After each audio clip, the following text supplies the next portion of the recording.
अस्सलामुअलैकुम। आफाक फारूक की एक नए प्रोग्राम के साथ बहुत देर हो गई आज, मगर प्रोग्राम करना आज बहुत ज़रूरी है क्योंकि रात भर जो चीज़ें देखी वो भी पाकिस्तानी है और अदम एतमाद है कि खान साहब बकौल मौलाना फजल रहमान के बावले ही हो गए हैं। और वाकई मैंने खुद लाइव देखी। सबसे पहले तो आप देखें कि कानून इंसाफ की बातें करते हैं खान साहब, कहना पड़ता है कि खान साहब आप कानून इंसाफ पर यकीन नहीं रखते। इलेक्शन कमीशन को आपने बेतौकीर करके रख दिया है। पहले भी आपको मना किया आज़ाद कश्मीर में जाने से, मगर आप गए। कल आपको फिर मना किया कि आप नहीं जा सकते as a public figure, as a public office holder, मगर आप फिर पहुँचे दीर और वहाँ आपने जलसा किया और आपने ये मैसेज दिया कि इदारों की कोई औकात नहीं है।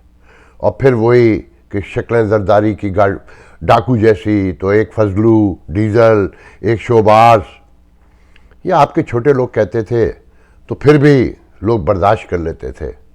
कल आपके अपने वज़ीर ने, आपने इत्तेहादी चीमा ने जो काफ लीग के हैं, उन्होंने कह दिया कि ये अंडर 16 टीम के साथ मैच हुआ 4 साल तक।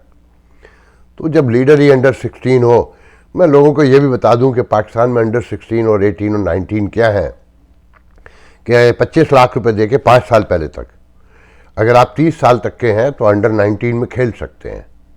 तो ये वज़ीर भी दोले शाह के चूहे, वो तर्जुमान कल शहबाज गिल जो अमेरिका से गया है, उसकी जहनी हालत देखें कि वो काशिफ अब्बासी के प्रोग्राम में कह रहा है कि यार हमें भी मंजन बेचने दें, ये जो असम्बली में स्पीकर को रोकना है हमारे अपने अरकान को, तो उसको कह रहा था ये हमारा मंजन है, हम अपना मंजन बेचेंगे।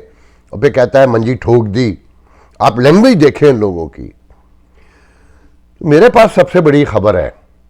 बड़ी खबर ये नहीं कि लंदन में अलीम खान की और नवाज शरीफ की मुलाकात जो 3 घंटे होती रही, उसमें क्या हुआ, और बाद में नवाज शरीफ का अपना पेड रिपोर्टर ये खबर देता है। मैं पेड रिपोर्टर जानबूझ के कह रहा हूँ क्योंकि मुझे पता है वो पेड रिपोर्टर है।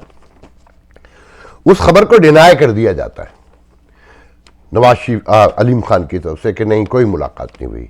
मुलाकात तो हुई है, सबको पता है। मेरे पास सबसे बड़ी खबर यह है जो खान साहब ने कल कहा ना कि जनरल बाजवा ने कहा कि डीजल मत कहा करो मौलाना फजल रहमान को। 1 हफ्ते में 5 मुलाकातें हुई हैं हुजूर आर्मी चीफ से, कौमी सलामती के मामलात और इश्यूज पर गुफ्तगू करने के लिए 5 बार। आपको पता है वो सलामती के इश्यूज क्या हैं, नेशनल सिक्योरिटी क्या है इस वक्त। बज़ाहिर खान साहब को ये लगता है बाजवा साहब की गुफ्तगू से कि वो उनके साथ हैं, एक्सटेंशन के वादे हो चुके हैं, मगर फैसले कुछ और चुके हैं। जहन में लाइए, भुट्टो के दौर में जब PNA की तहरीक चल रही थी, हम तो बहुत छोटे से थे, हमने पढ़ा है कि बताया जाता है कि ज़ियाउल हक आखिरी रात तक याद दिलाते रहे कि सर मैं आपके साथ हूँ। तो बाजवा साहब भी साथ हैं। और जो कल सबसे बड़ा लतीफ़ा हुआ इंसानी तारीख का कि तर्जुमान ने फिर कहा कि फ़ौज एक गैर सियासी इदारा है, इसे सियासत में मुलविस ना करें, गुरेज करें, परहेज़ करें, ऐसी बातें भी नहीं करनी चाहिए। काश आप गैर सियासी होते तो आज ये हालात ना होते। मुल्क की इकॉनमी देखें, जब ये क्यास सोशो पॉलिटिकल क्यास होता है ना, तो पहले इंसान तो हिट होते ही हैं, मगर उससे भी कहीं पहले मैशियत हिट होती है। और जब मैशियत हिट होती है तो इंसानों का हिट होना तो बुनियादी ज़रूरत है ना। कल मैं एक प्रोग्राम देख रहा था, वो सिनफ़े आहन, क्या मेरा मुल्क है कि क्या सब्ज़ा है, क्या पहाड़ हैं, क्या नशेबो फराल हैं, क्या नदी हैं, नाले हैं, समंदर हैं, और फिर सबसे बढ़ के कितने सादा मासूम सच्चे खरे इंसान हैं, एक दूसरे की मदद करने वाले, हेल्प करने वाले। काश इन्हें कोई मुत्तहद रख सकता, काश कोई इन्हें मुनज़्ज़िम कर देता, जो 74 साल में कभी नहीं हो सका। देखें, गो के वो जो ड्रामा है ना, उसके थॉट प्रोसेस से, उसके थीम से मैं बिल्कुल इत्तफाक नहीं करता कि उसके ज़रिए झूठ बोया जा रहा है, इंतहा पसंदी बोई जा रही है। मगर जब कहानी आप पढ़ते हैं ना तो उसमें कहीं सच भी होता है। जो इंसान दिखाए गए हैं, जो लोगों का बिहेवियर दिखाया गया है, वो तो सच्चा बिहेवियर है ना, कि हम सबसे प्यार करते हैं, सबके करीब रहना चाहते हैं, ह्यूमैनिटी पे बिलीव करते हैं। मगर हमारी रियासत है कि हमें चूरन बेचती है, नशा देती है, लत लगाती है और हमें दुनिया से काटती है, कभी अमेरिका के करीब ले जाने के लिए, तो कभी रूस से डराने के लिए, तो कभी इसराइल से घबराने के लिए।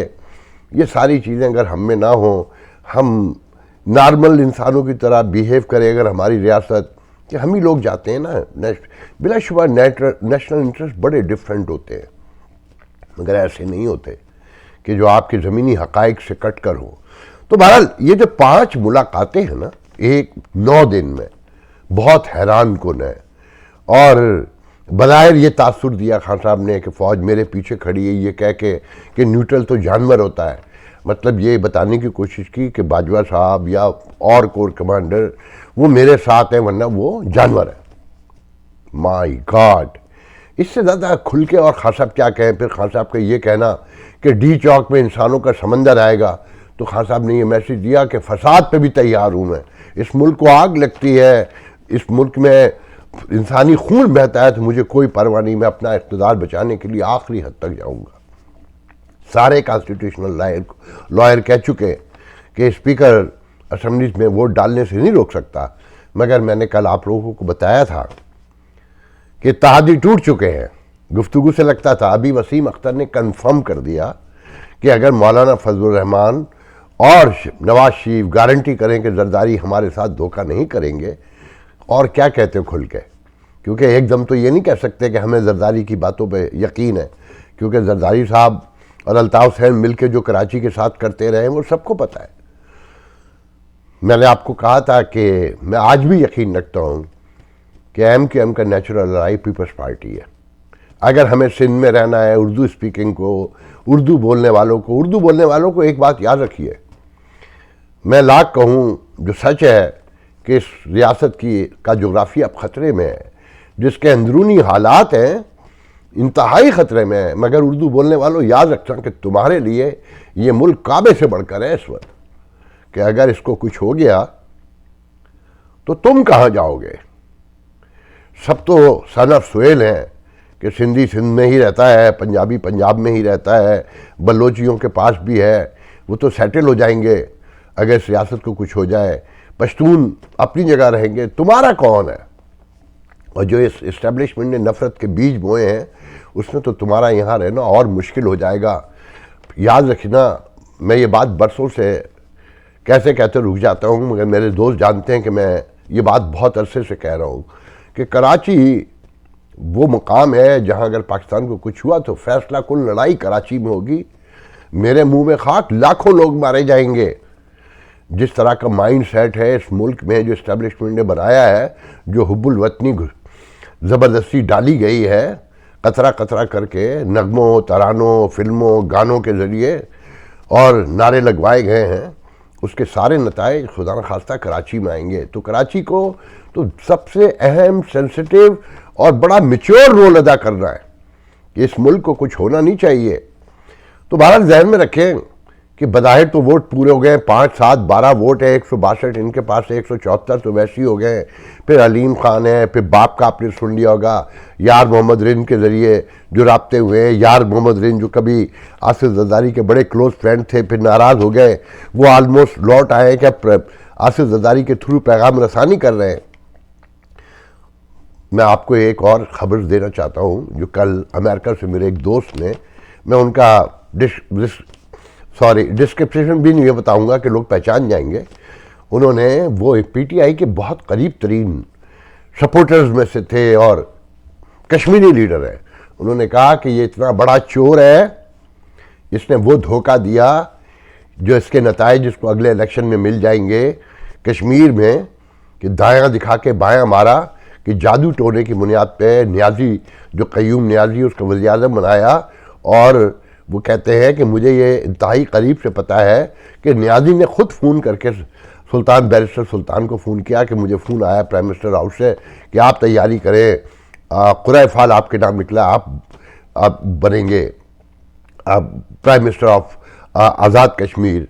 वो बताते हैं कि न्याजी किसी फंक्शन में, किसी जलसे में तारुफ हुआ, बताया गया कि ये न्याजी अब्दुल क़य्यूम न्याजी, तो बड़े हैरान हुए। खान साहब कहा कि कश्मीर में न्याजी कहाँ से आ गए, तो उन्होंने बताया कि नियाज़ी की कहानी मुख्तसरन ये है कि उनका पूरा नाम है सरदार क़य्यूम ख़ान, जो साबिक़ सदर और वज़ीर-ए-आज़म आज़ाद कश्मीर हुआ करते थे, मुजाहिद अव्वल कहलाते थे। तो उनके नाम पे था। वो जब वो बयानात देता था अखबार में तो कन्फ्यूजन फैलती थी। तो सरदार क़य्यूम मरहूम, उन्होंने सरदार क़य्यूम नियाज़ी से एक बार मुलाकात में कहा कि यार अपना कोई नाम बदल ले, तेरे बयानात को लोग मेरा बयान समझते हैं। तो उसने उनके कहने पर अपना नाम नियाज़ी रख लिया।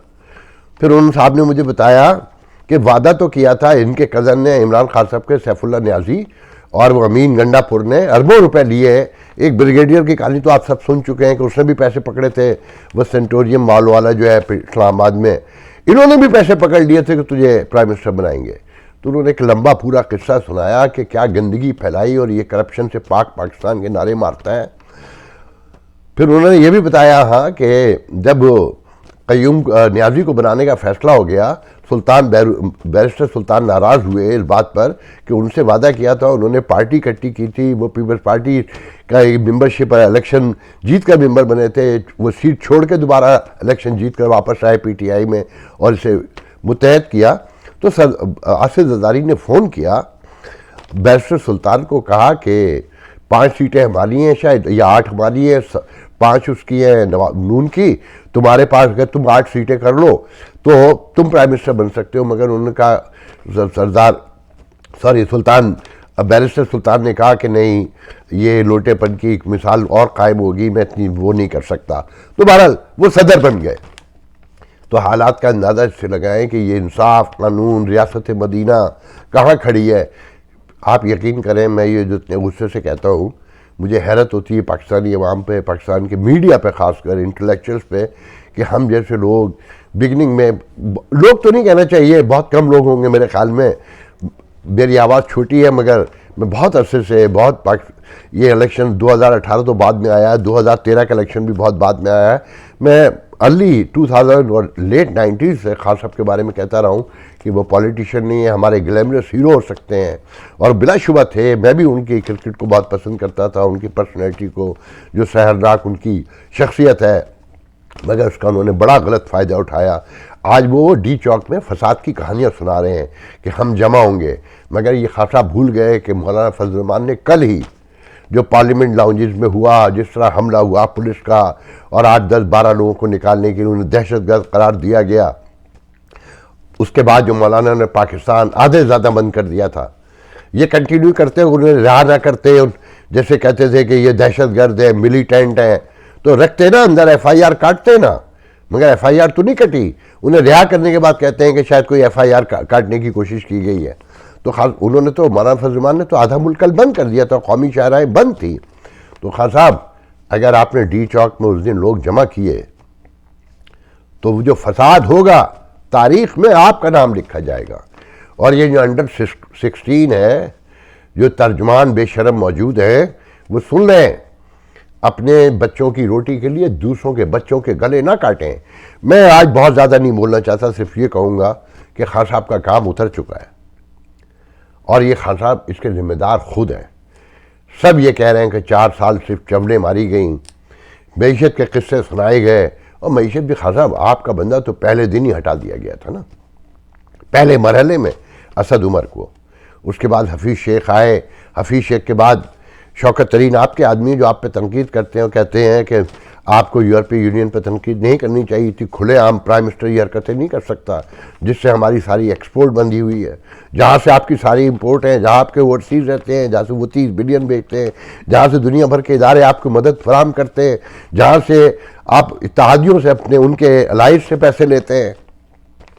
हज़ब आपने कोई खाना नहीं छोड़ा। आप मज़हब का नारा भी यूँ लगाते हैं, कल तो आपके हाथ में तस्बीह भी गायब हो गई थी, कल आप वो दीन में भी बगैर तस्बीह के थे। अब असल सच्चाई तो आपकी यही है ना। और जो परेड हुई कल, जो जेट लिए हैं, जो 10J समथिंग तैयारे लिए हैं एयरफोर्स ने, वहाँ तकरीब में आप थे और आपने फिर वही कि फ़ौज जब मजबूत होती है जब आवाम पीछे खड़े हों। जो आप हालात पैदा कर रहे हैं उसमें अवाम पीछे खड़े हो सकते हैं। जो सबको पता है कि आपको लाने वाले कौन थे, ये क्यास किसने फैलाया है और आप क्या कर रहे हैं। आप कहते हैं डिप्लोमेसी से और निगोसिएशन से दुनिया के मामलात हल होंगे। आप तो अपनी अपोजिशन से नहीं कर सके, बल्कि रोज़ नफरत बढ़ाते हैं। आप चाहते हैं कि इस मुल्क में खुरेजी हो। आप जो हालात पैदा कर रहे हैं वो खुरेजे वाले हालात हैं। मैं यहाँ मुस्लिम लीग नून से, ख़ासकर एहसन इकबाल से भी ये कहना चाहूँगा कि आपने इस मौके पे ये बयान देकर अच्छा नहीं किया कि अगर कि अलीम खान और जहांगीर तरीन मुस्लिम लीग नून में आ गए, जैसे कहा जा रहा है कि अलीम खान शायद मुस्लिम लीग नून में आ जाएं, तो आपने ये कहकर अच्छा नहीं किया कि इनका कोई किरदार नहीं होगा। ये बाद में भी आप तहरीक-ए-एतमाद के बाद भी तय कर सकते हैं कि किसका किरदार होगा, किसका नहीं होगा, किसने कुर्बानियाँ दी हैं, किसने नहीं दी हैं। आप ही की पार्टी इस मुल्क के लिए हमेशा से मसला बनी रही है। आप ही जमहूरियत नहीं पनपने देते हैं। आप ही को सबसे पहले इक़्तिदार पूरा मुकम्मल चाहिए होता है। आप इन्हीं से साजबाज करके आते हैं और अभी भी डील करके ही आ रहे हैं। आप ये मत समझें कि लोगों को पता नहीं है।